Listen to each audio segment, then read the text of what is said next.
Noong August 18, nakuna ng CCTV ang kotseng ito na mabilis ang takbo sa Kawit, Cavite. Habang nakasampa sa hood ng sasakyan ang isang lalaking traffic enforcer. Ang traffic enforcer sa video, si Michael Trahico. Nasisitahin noon ang motorista dahil may nasagi umunong sasakyan. Pero hindi huminto ang kotse. Kaya ang ginawa ni Trahico, iniharang ang sarili at napasampa pa sa hood ng kotse. Umabot daw ng halos 15 minuto siyang nakasampa sa hood ng sasakyan.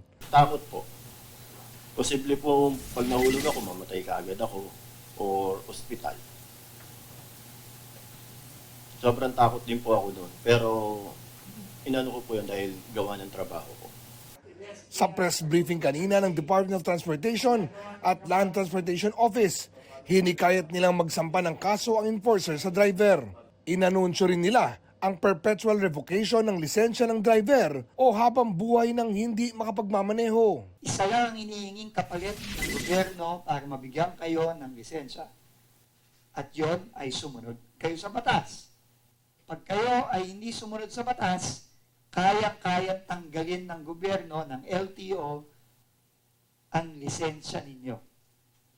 Either temporarily or in the case sa mga grabing mga violator, forever.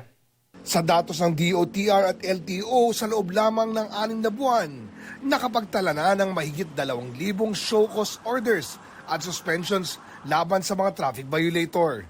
Mahigit 4 na raang lisensya ang na-revoke. Last year, for the entire 2024, LTO issued 1,100 show cause orders. There is no sense itong ating mga batas trapiko kung patuloy itong ating nakikitang walang disiplina sa daan.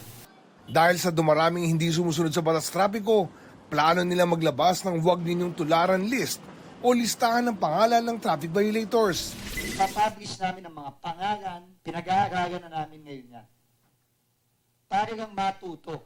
Kung di kayo madaga sa kung di kayo matatakot sa kaso, sa multa, baka dito, mahiya kayo. Tinanong namin ang mga kapuso online kung ano ang masasabi nila dito.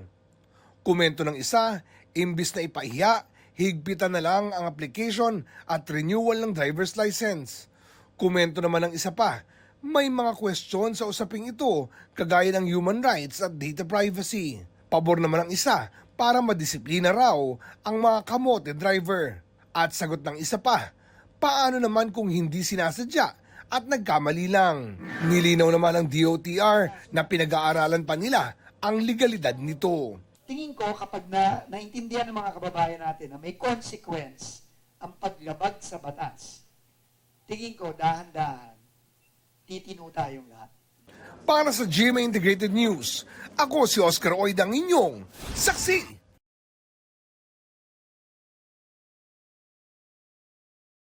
Mga kapuso, maging una sa saksi. Mag-subscribe sa GMA Integrated News sa YouTube para sa iba't ibang balita.